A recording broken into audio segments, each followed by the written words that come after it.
So with that, I'll direct the first question here to Tony. Tony, what do you see as the potential value or promise of diversity inclusion analytics, and how would you characterize the current state of D&I analytics in companies today? Mhm. Thank you, Brad. I appreciate the opportunity to join you here. And it's an interesting question. I was actually thinking about that as I was listening to you read it. Um, so the value or promise of D&I analytics for this point is one is to be able to demonstrate success with diversity and inclusion initiatives, however an organization might define that success. But what's interesting about this, there is the promise that diversity brings, meaning there's a strong correlation to business success.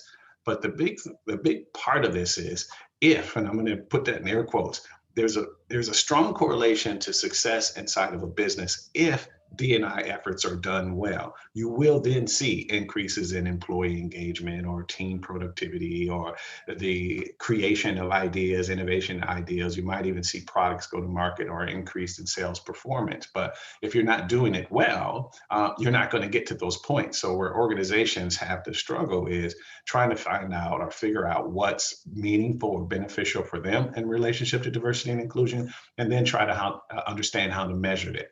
So in your perspective or in your opening, you said there's a growing importance in trying to measure the effectiveness or create some metrics around diversity and inclusion. I think some of the problems when you think about current state is that it's really disparate by organization. There's kind of no quick alignment or chart that we can go through that says that all organizations should think about measuring diversity this way and look for these outcomes, because it's so dependent on the maturity of the organization in terms of their DE&I efforts. So organizations that are at the beginning have different measures and metrics than organizations that are at the end.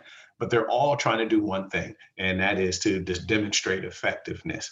Until we get to that point of understanding what's required for that organization, it's going to be hard or challenging for them to be able to demonstrate their effectiveness around this space.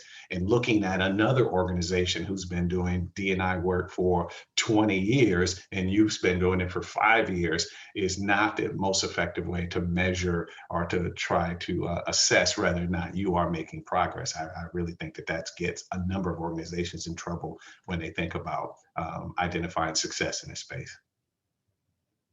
So just a quick follow-up, because I think that's a really interesting point that you have companies that are at different levels of maturity, and given that they're going to have different metrics, and therefore kind of this benchmarking against other companies is potentially flawed or misguided. So given that, I mean, how do you recommend that companies examine their analytics? Is it in the sense of, are we getting better over time, or is there some other kind of way to assess how they're doing relative to those metrics? Yeah, for me, when I work with organizations, I look for better over time, or what I try to highlight is meaningful progress. Show me what meaningful progress looks like year over year, as opposed to having this stake in the ground and say, this is what the end goal looks like in terms of success for D&I for us. You might have, and many people have heard the comments that DE&I is a journey, not a destination. Well, when you work with organizations that focus on this as a destination, what they're clear about is once I hit a particular point, we must be done. And that is not the case, because it's always evolving. We're always changing. Society and culture has taught us a lot that we need to keep evolving these practices. So what I like for an organization to focus on is an evolutionary process where they're continually learning, continually growing, and to continue to make progress towards a better organization. And you can demonstrate that by your metrics, but you need to be able to show the metrics trending in the right line over time. And how you share that message is going to depend on what you want to work on and what's important for you. So how do you assess yourself and try to determine what do we need to work on, not what does company Brad or company John needs to work towards?